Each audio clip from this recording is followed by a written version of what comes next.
E uma última parada que a gente tem que falar é isso aqui, né? É o nosso canal de cortes, que voltou agora, tá bombando, já tem 588 inscritos. Pessoal, aí tem cortes maravilhosos. Inscrevam-se no canal. Renato 38, Cristo fundou uma igreja ou não? A própria Bíblia refere várias igrejas, não é isso? Não. Como não? A igreja de Éfeso, a igreja da Filadélfia, a igreja de não sei onde, a igreja Uma coisa de é dizer que geograficamente o prédio está ali e outra coisa é dizer era chamada de a igreja de não sei onde, não é isso? Hã? Existia hierarquia entre elas naquela época? Da carta de Paulo? Não tinha nem comunicação, pô. Como é que ia ter hierarquia, não é isso? Tanto tem hierarquia que Paulo está escrevendo as cartas para orientá-los. Isso. E a maioria das coisas que ele diz orientação.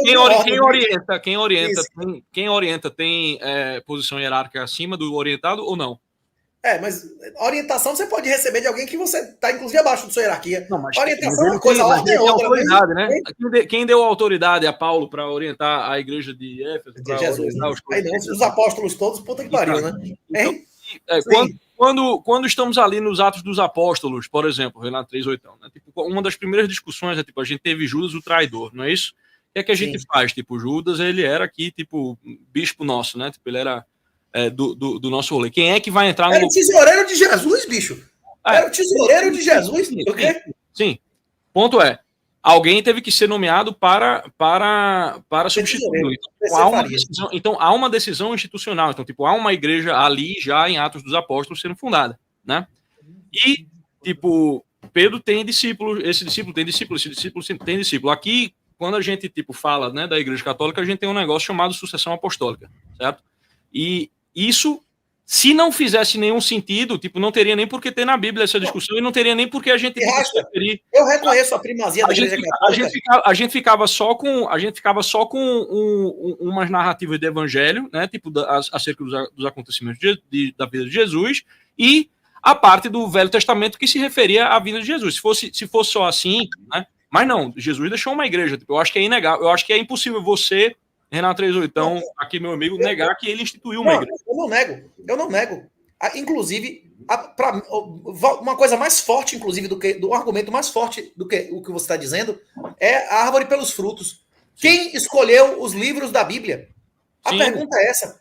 As igrejas evangélicas reconhecem a escolha da igreja católica? Sim ou não? Reconhece e reduz. Não tem nenhum livro a mais. É só a menos, não é isso? Hein? Eles reconhecem que a igreja católica escolheu os livros certos. Os evangélicos não teriam a Bíblia se não fosse a igreja católica, não é isso? Sim, o que diz que a autoridade da igreja precede a autoridade do texto, né? Porque ele escolheu o texto. Ele que disse que os textos podiam estar lá, não é isso ou não? Hein? Então, tipo, não faz sentido você pegar o texto, né, que só tem autoridade por causa de uma autoridade que é prioritária a ela, né, que é anterior a ela, né, e você usar esse texto para destruir essa autoridade. É isso, mas se o Malboro tem alguma coisa a dizer a respeito disso? Existe autoridade real e formal. Quem ganhou a eleição na Venezuela? O oficial é uma coisa e a realidade é outra, não é isso? O Essa Leite é um padre de verdade? O Papa reconhece ele como um Papa de verdade. Você vai receber a comunhão da mão do Lança Leite? Sim. Não, essa heresia. Sim, melado, inclusive, se for o caso. Aqui eu vou ter que te denunciar como herege, certo? Porque eu recebo. Vou ter que te denunciar como herege. Essa heresia, ela já foi debatida, né? Tipo, nos primeiros séculos, já é a heresia donatista, né? A validade do sacramento não pode depender da idoneidade do padre. Se ela dependesse... Ele não é padre! Ele não é padre! Ele não é padre! Como um casamento nulo! Ele não é padre, ele entrou na igreja... não sem intenção de ser padre. Ele já era ordenação dele, padre. A ordenação dele foi feita. É inválida, é nula, como um casamento de travesti. A ordenação dele é tão válida quanto um casamento de travesti. Um cara que já era comunista antes, porra, esse cara não pode ser ordenado. A ordenação dele é nula, não vale porra nenhuma. Você pode estar dizendo isso aí, certo? Não, ele era comunista antes, sim ou não? Com que idade ele se ordenou? O que ele fez antes da vida? Isso não pode se ordenar, a ordenação dele não vale porra nenhuma. Renato, a autoridade não é nem minha nem tua para dizer isso. Né? É ele que disse. Quando tu pega, veja só, calma. Tu sabe o que está no coração de cada padre tradicionalista que tu conhece? Não, não é isso? Então, tipo, tu não sabe, né? Então, se a gente for ficar dependendo da sinceridade do padre, da idoneidade do padre, entendeu? A gente fudeu, a gente não ia ter mais sacramento. Tu acha que Jesus Cristo ia impedir que os filhos deles chegassem ao sacramento por causa de uma coisa porca e michuruca e efêmera como a idoneidade de uma porra de um padre? A questão não é a idoneidade do padre. O professor Olavo, ele é a validade da ordenação do cara. Não, é a validade da ordenação do cara. Batia muito nesse cara. Então, mas a validade da ordenação, se ela depender da idoneidade do cara e da sinceridade dele, tipo, fudeu. Entendeu? Não, porque negativo. O cara pode mentir, o cara pode ter aparência de tradicionalista e mentir também, entendeu? Então não pode depender disso. Veja, eu tô entendendo o que você tá dizendo, tipo, eu odeio o padre Lancelotti, tá ligado? Tipo, mas a justiça quem vai fazer com ele é Deus.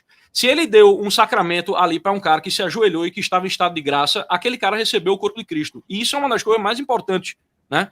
Da autoridade que Cristo instituiu na igreja, entendeu? Porque não é para a gente, né, fazer, tipo, essa autoridade ela não é dada para a gente, essa autoridade foi instituída para Cristo. Quem vai se ver com Cristo por ter ministrado os sacramentos, né, na hora de separar o joio do trigo é o padre Lança-Leite, entendeu? Aí ele tá fudido, entendeu? E a galera que caiu no erro junto com ele, que ele induziu ao erro, vai cada padre ruim desse que você tá falando, tipo, ele vai e arrasta a galera pro inferno com ele.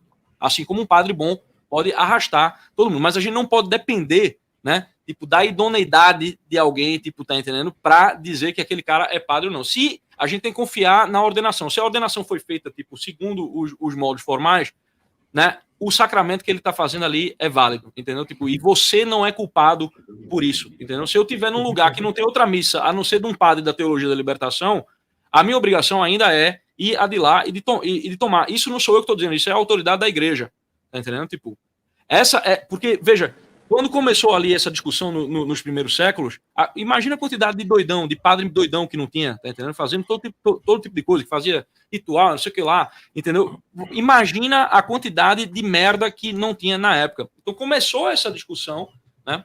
Que é a heresia, o Instituto Marlboro. Pode falar um pouco sobre a heresia dos donatistas, Instituto Marlboro?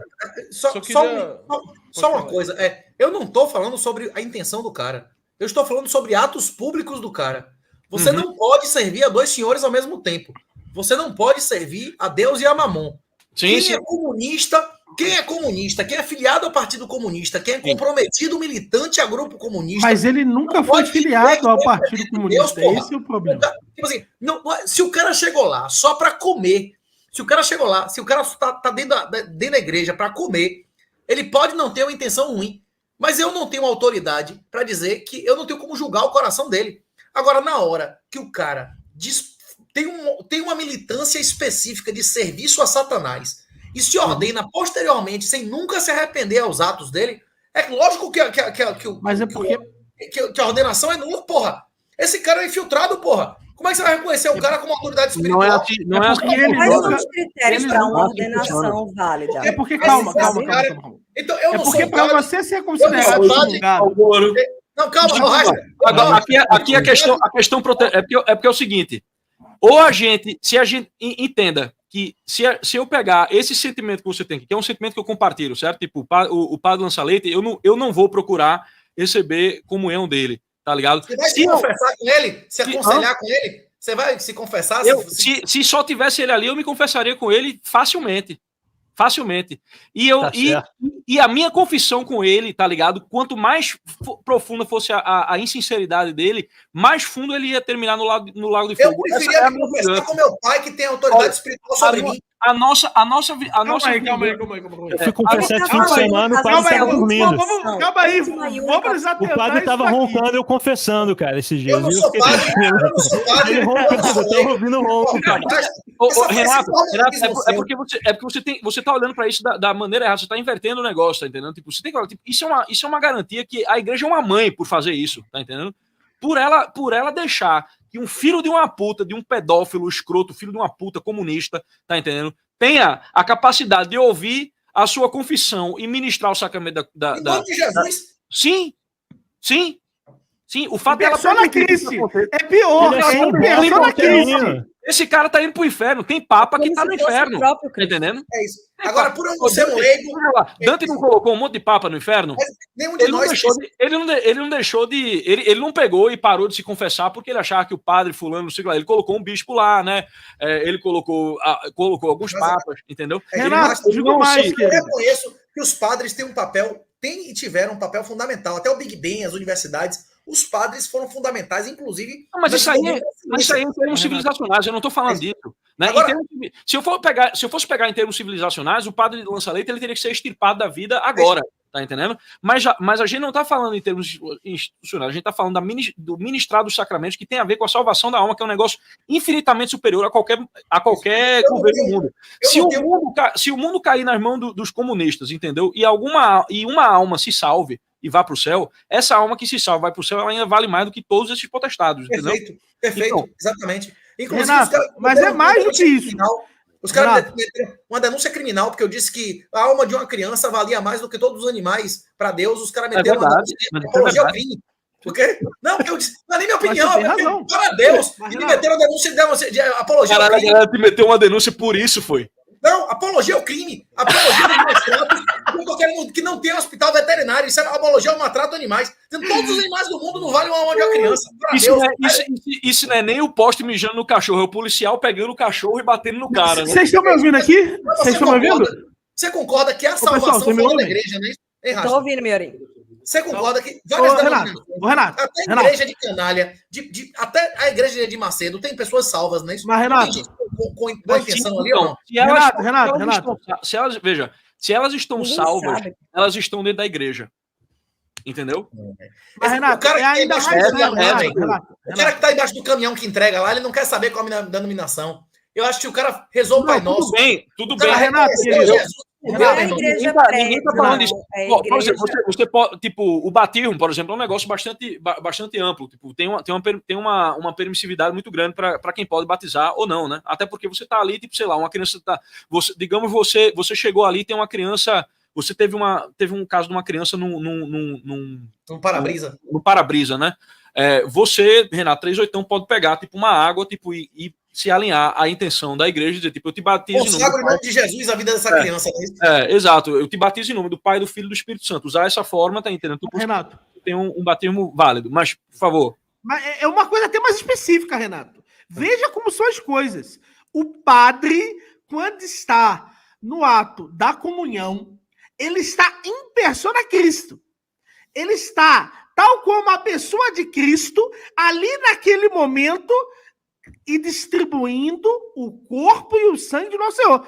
O padre Júlio Lancelotti se celebra a missa até o dia que sua ordenação não seja considerada válida, ele está distribuindo o corpo e sangue de Nosso Senhor Jesus Cristo para todos aqueles que estão em sua frente. Esse ato, a transformação, eu acho que o que Renato estava falando era justamente a ordenação, não é isso? Exatamente. Eu não sei quem é o Lancelotti. O processo de ordenação. Então, quais são os critérios para se ordenar um padre? Alguém consegue esclarecer? Você precisa ser batizado? O que mais? A questão é a mesma coisa do casamento. A intenção do casamento, a intenção de fraude prévia anula o casamento. A intenção de fraude prévia da ordenação. Mas aí não é casamento, né? Isso mas, é lógico. Mas não tem intenção de Deus. Mas, Renato, para haver o reconhecimento de nulidade, o padre não tem que dar a sentença? Formalmente, para mim, já está reconhecido. No meu coração, já é reconhecido. Para mim, não é. Aí a gente precisa perguntar... Então você vai dizer que Maduro ganhou a eleição, pronto, que a porra é oficial. Aí a gente precisa perguntar aqui, Lutero, você... No dia de hoje. Tá feliz pra caralho. Tá feliz pra caralho. Eu acho que tá feliz pra caralho. Meu amigo Renato, deixa-me lhe perguntar. Vossa Senhoria acredita que no ato da Eucaristia, Jesus está fisicamente presente no ato da Eucaristia? Você lembra de Jó, da história de Jó? Sim, lembro.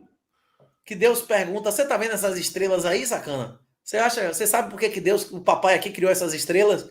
Então, não tente compreender o mestre, né, velho? Seu papel aqui é obedecer. Eu considero que meu papel é obedecer. Então você tem que obedecer o fato de que o sacramento que o padre Lancelotti ministra é válido. Sim, quando foi que Jesus disse? Quando foi que Jesus disse que o padre Lança-Leite era um padre de verdade, velho? Ele disse a Pedro que o que ele ligar no céu, o que ele ligar na terra estará ligado no céu. Essa ligação de Pedro, ela está presente até hoje na Igreja Católica. Está presente tá presente na Igreja Ortodoxa também, tipo, que tem a sucessão, tá entendendo? Embora tenha a questão do cisma, os sacramentos são válidos, certo? Então, assim, esse é o grande momento. Vai ser você e eu e as nossas convicções políticas, entendeu? Que vão julgar aquilo que tipo é ligado ou desligado. Não tem nada a ver de política. Não tem nada a ver de política, a questão é puramente espiritual. Comunismo é excomunhão automática, porra. Não vale mais isso ou não? Hein? Não. O cara sai dessa a comunhão, com Satanás, padre. Calma. A excomunhão por comunismo, ela ainda existe. Só que ela precisa ser analisada. Tá entendendo? Aí, tipo, é um negócio. Claro, se você, no seu coração, você é comunista e Deus está vendo que você está excomungado. O problema não é isso. É que são dois pontos de vista diferentes. Para Deus, essas discussões, elas são irrelevantes. Ele já viu quem está salvo, quem não está, né? Independente. Não, e ele pode ser salvo. O Lança-Leite pode se arrepender dos pecados e ser salvo. Pode. Inclusive, é nossa obrigação rezar pela conversão dele todos os dias. Exatamente. Né? Champinha, porra toda. Mas o ponto é que a validade do sacramento dele não pode depender da idoneidade dele, tá entendendo? Não pode depender, tipo, dessas coisas. Porque se for assim, a gente não vai ter... Velho, se tu for ver a quantidade de merda que tem dentro da igreja, e aqui a gente tá falando, tipo, não só de padres católicos, mas a gente tá falando de pastores, a gente tá falando de todo tipo de merda que existe dentro do meio religioso. Se a gente fosse depender disso para ter os sacramentos, tá ligado? A gente tava fudido. É por isso que essa heresia, a heresia donatista, que é o fundamento que você tá que motiva, né? Essa fala sua, é por isso que ela foi combatida, tá entendendo? Tipo, é porque a igreja é uma mãe, tipo, ela não pode, tipo, ela tá dizendo, ó, se a gente for parar para se preocupar com o padre, eu me preocupo. O padre Júlio Lança-Leite, ele é um caso mais explícito, é mais fácil a gente olhar para ele e dizer que ele é um canalha, né? Mas e um padre que tá ali e que ele não tem esse posicionamento aberto do Júlio Lança-Leite, mas ali dentro do coração dele, tipo, ele tem a apostasia mais profunda. Tá SNBB todos os dias. Aí eu fico sem o corpo de Cristo. Aí eu fico sem o corpo de Cristo. Mas aí cai no caso de quem não conhece a lei é julgado pela lei. Quem não conhece a lei é julgado pelo coração. Exatamente. Se você entende ou não quem é aquele cara e o que ele realmente se separa. Se você não sabe quem é o cara na igreja, você tá de boa fé, porra. Para pensar da seguinte maneira: se você vai lá e você se confessa com o padre Júlio Lança-Leite, você tá, tipo, afirmando a autoridade da igreja em cima da canalice, acima da canalice dele. Tá entendendo? Não, se você entrar na igreja sem saber quem é o cara, beleza, você tá de boa fé. Eu descobri, não tem mais autoridade. Você recebeu o corpo de Cristo. Esse cara, por ter dado o corpo de Cristo para você, na situação que ele tá mais enterrado no inferno ainda, tá entendendo?